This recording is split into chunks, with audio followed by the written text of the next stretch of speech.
संध्या काल की पावन पवित्र बेला में आंखें खोलकर देखना, इस जगत में जो कुछ भी बदल रहा है उस बदलाव को वास्तविक मत मान लेना।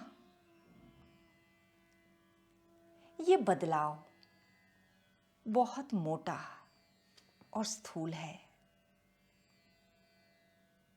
देखने की बात ये होती है कि कुछ भीतर भी बदला या नहीं बदला। जिसने भी अपने अंतस को जाना उसका सीमित से आकर्षण कम हो जाता है या कहिए समाप्त हो जाता है और वो अपने विराट स्वभाव की ओर बढ़ने लगता है। इसके बाद आपके जीने का तरीका ही बदल जाता है। प्रमुख है वो जानना, उसको जाने बिना जीवन में सतही परिवर्तन यानी ऊपर ऊपर के परिवर्तन से वास्तविक परिवर्तन नहीं आने वाला। ये हमारी मूढ़ता है या जिद है। हम चाहते हैं कि वास्तविक परिवर्तन आए, लेकिन बिना किसी दूसरे को हटाए। अभी तो उस विराट की चर्चा भी हमें झुंझला देती है। क्या मुसीबत है रोज रोज मेडिटेशन। कैसे करें उसकी चर्चा जिसकी चर्चा नहीं की जा सकती। कैसे करें उसकी चर्चा जिसे हाथ में पकड़ा नहीं जा सकता, आंखें जिसे देख नहीं सकती। कैसे करें उसकी चर्चा जिसकी चर्चा ये एहसास दिलाती हो कि मन कितना सामर्थ्यहीन है, कि उसको पाना तो छोड़ो, उसकी चर्चा में भी असफल है, इतना सामर्थ्यहीन है। उसको पाएगा कैसे जिसकी बात भी ठीक ढंग से नहीं कर पाता। तो हम बहुत अच्छा तरीका खोज लेते हैं। हम उसके होने को ही नकार देंगे। हम बात ही सिर्फ संसार की करेंगे, जगत की, वस्तुओं की, उन सब की जो इंद्रियों से दिखाई देता है। उसके अलावा हम किसी की बात ही नहीं करेंगे। ये एक अकड़े हुए, तने हुए मन का समर्पण मन के प्रति विद्रोह है। मैं झुकूंगा नहीं। मैं चर्चा भी करूंगा तो यही करूंगा कि मैं अपना विस्तार करूं या संकुचन करूं, अतिक्रमण या संक्रमण। बात अभी भी अपनी ही कर रहा हूं। किसका विस्तार, किसका संकुचन, ये भ्रम ही मत पालना। नकली से मुक्ति नकली के क्षेत्र में कुछ करके नहीं मिलेगी। नकली से मुक्ति मिलती है असली से नाता जोड़ के। बाहरी से मुक्ति मिलती है दृष्टि को अंतर्मुखी करके। बाहर जो जो भी आपको करना है करते रहिए, करा तो बाहर ही ना। जिसकी दृष्टि स्वयं को नहीं देख पा रही है वो बाहर कुछ भी करेगा, वो उपद्रव ही होगा, व्यर्थ ही होगा। इस जगत में कुछ भी ऐसा नहीं जो तुम्हारे लिए बड़ा काम का हो। इस संगत में बैठकर तुम स्वयं को ढूंढ लेना। बहुत जाना तुमने बाहर दूसरों के बारे में, बाहर के जगत को, किंतु अपने बारे में हम निपट अज्ञानी बने रहे। बाहर हम दिन रात दूसरों को प्रभावित करने की कोशिश में लगे हैं, लेकिन इसी कोशिश से हमने कभी अपने भीतर के अंधेरे दूर नहीं किए। ये मन बाहर के तमाम कचरे को इकट्ठा करने में लगा है। न जाने क्या क्या ख्याली पुलाव, धन के, पद के, पदार्थों के सपने लेता है। ईर्ष्या द्वेष की अग्नि में दिन रात जलता है। हमता ममता के अंधेरों में जीता जीता एक दिन संसार से विदा हो जाता है। लोभ लाभ की दुनिया में ठगा रहता है। संचय करने में लगा है जिसकी दो कौड़ी की वैल्यू नहीं है। काम, क्रोध, मद, मोह, अहंकार, ये सब मन की प्रॉपर्टीज हैं। इस बहिर्मुखी मन के हाथों तुम अपने अनमोल श्वासों को नहीं गंवाना। मन ही माया, मन ही दुनिया, मन के द्वंद्व, मन ही अभिमान। इसीलिए दुख है जीवन में। हम अपने केंद्र से ही, हम अपने आप से ही बिछड़ गए हैं। यही है हमारे स्ट्रेस और एंजाइटी का कारण। आमतौर पर हमारा मन बहुत से टुकड़ों में बटा है। इसके कई हिस्से होते हैं, धूप भी, छांव भी, आकर्षण भी, विकर्षण भी, आशा भी, निराशा भी। अगर संकल्प होते हैं तो उन्हीं के विरुद्ध विकल्प भी होते हैं। ऐसा होता है मन। कभी कहता है अंतस में आगे बढ़ो, कभी कहता है थम जाओ, कभी कहता है थोड़ा उठ भी जाओ, कभी कहता है थोड़ा और सो लो। योग का वास्तविक अर्थ यही है कि ये अलग अलग टुकड़े मिटे, ये एक हो जाए। एक्सपीरियंस ऑफ वननेस, ये सब विभाजन समाप्त हो जाए। याद रहे, क्योंकि जितना विभाजन होगा उतना ही दुख होगा।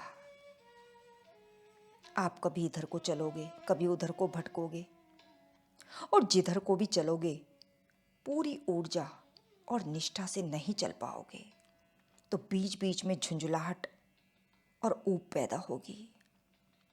क्योंकि एक तरफ को चले नहीं कि मन का दूसरा हिस्सा पीछे से आवाज देगा, कहाँ चला।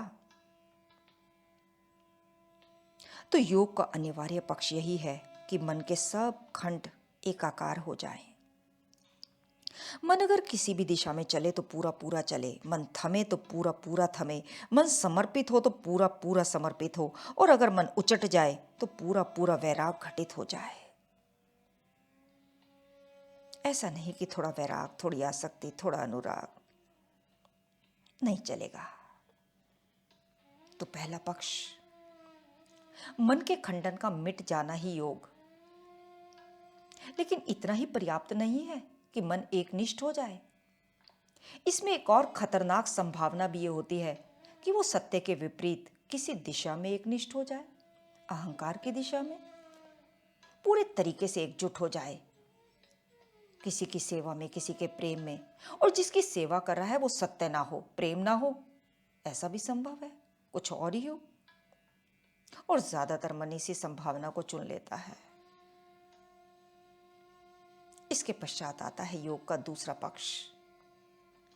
मन का सत्य के केंद्र पर बने रहना किसी का आकर्षण इतना गहरा हो गया कि मन अब बाहर भागना ही भूल गया। तो पहला पक्ष, मन यानी बिखरे बिखरे टुकड़े, मन यानी टुकड़ा। कभी समय के आघात ने तोड़ा है तो कभी अनुभवों ने तोड़ा है, कभी संस्कारों ने तोड़ा है मन को, तमाम तरह की धारणाओं ने खंडित किया है। आमतौर पर यही तस्वीर है मन की। इन्हीं टुकड़ों को एकीकृत करना है। तो पहला स्टेप है योग का अवलोकन। खुद को देखना होगा, कहाँ खड़े हो, कैसा जीवन जी रहे हो। दूसरा पक्ष, जब टुकड़े एक हो जाएं तो उनको ले जाकर राम कहो, कृष्णा कहो, महावीर कहो, जीसस कहो, गुरु नानक जी कहो, सदगुरु कहो, कुछ भी जो आपकी इच्छा हो, किसी के चरणों में अर्पित कर देना। सिर्फ मन को एकाकार करना ही काफी नहीं होता, बल्कि उसको एक सही जगह पर रखना भी जरूरी है। फिर मन का आत्मा से योग, और जिन्होंने सत्य को धारण किया है उनसे योग यानी मिलन। लेकिन मिलने की बात तभी है ना जब विघटन हो, वियोग, बाहर का कुछ छूटे। वियोग नहीं तो योग की क्या बात करनी। जो भी योग में उतरना चाहें तो सबसे पहले उन्हें देखना होगा कि मन के कितने टुकड़े हैं और कहां कहां बिखरे पड़े हैं। मेडिटेशन के प्रोसेस में हम यही सब कुछ तो देखते हैं कि ये मनवा किधर को भाग रहा है, कुछ तो मतलब है इसका।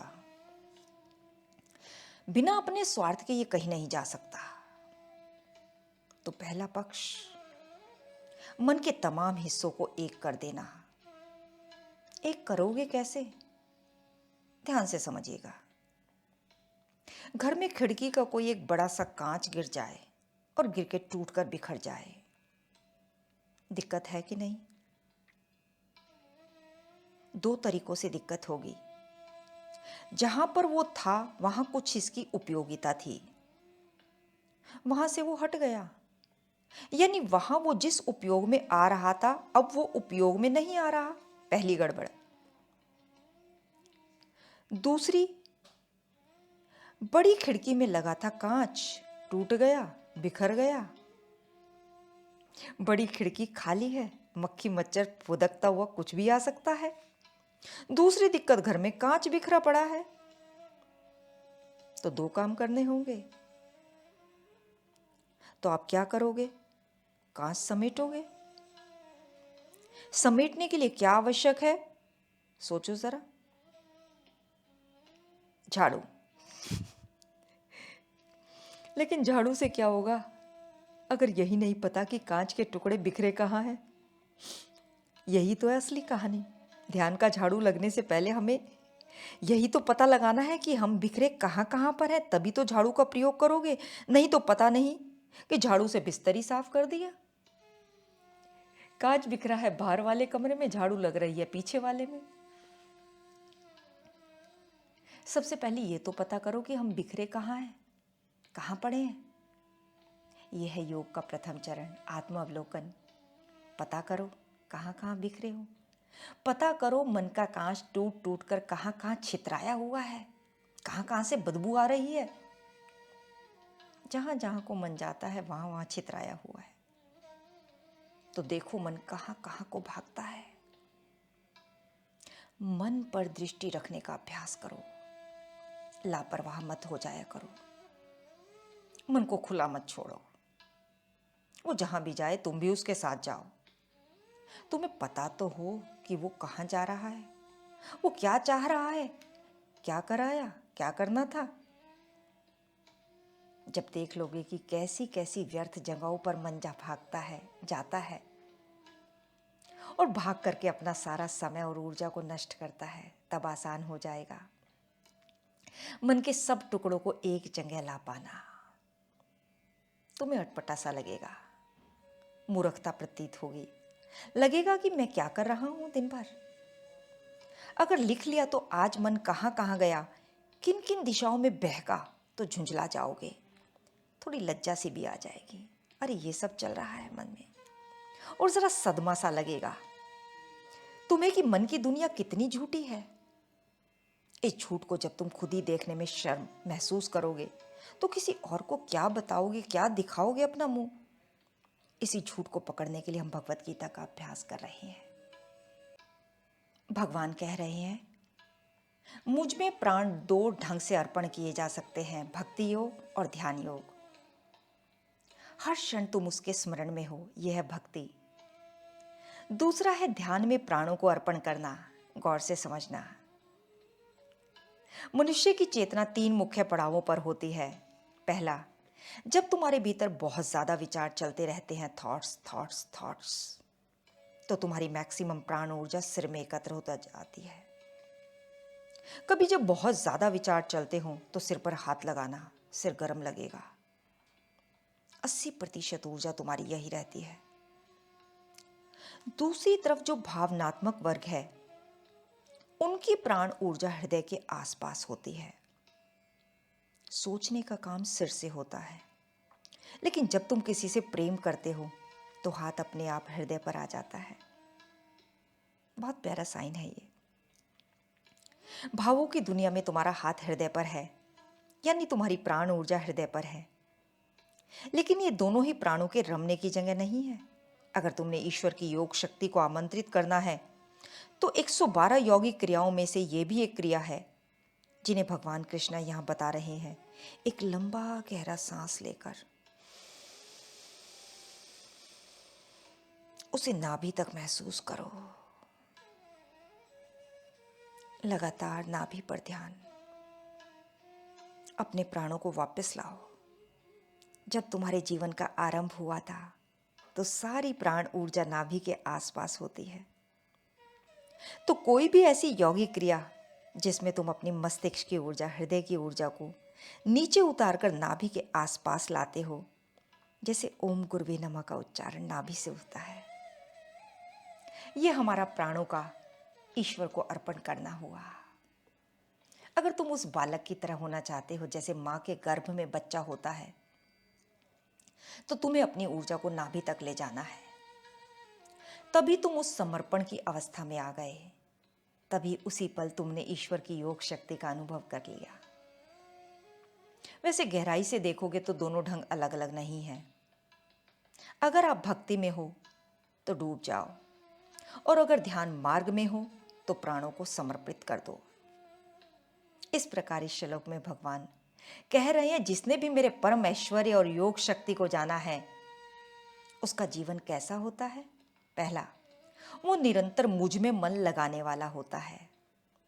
दूसरा, प्राणों को अर्पण करता है भक्ति मार्ग से या ध्यान मार्ग से, जो भी उसकी भाव दशा होती है। तीसरी बात भगवान कह रहे हैं, भक्तजन मेरी भक्ति की चर्चा के द्वारा आपस में मेरे प्रभाव को जनाते हुए निरंतर संतुष्ट होते हैं। ये चुप बैठने वाले थोड़ी ना हैं। अंतस्धारा भी कब से बोल रही है। ये मेरे प्रभाव को दूसरों को जनाते रहते हैं। जिस क्षण तुम्हें भी ईश्वर की योग शक्ति का अनुभव हुआ, उस क्षण तुम्हारा कर्तव्य क्या हो जाता है कि तुम बोले बिना नहीं रह पाते, तुम उसको जनाते हो। दो भक्त भी यदि अलग अलग हो तो हो सकता है वह उदास हो कि उसकी याद आ रही है। इसी तरह तुम भी कभी उदास हो तो अंतस की धारा में डुबकी लगा लेना, राहत मिलेगी। हमें ईश्वर के गुणों की बात, प्रभाव की बात करते रहनी है। उसकी याद में फिर मस्त घटना क्या घटती है, इसकी चर्चा हम नेक्स्ट वॉल्यूम में करेंगे। तब तक याद में रहना। याद नजरों से नहीं, दिल से किया जाता है। रहे दूरियां तो क्या हुआ, मैं तुम्हारे पास हूं हर पल हर क्षण। उसका एहसास, मेरा विश्वास।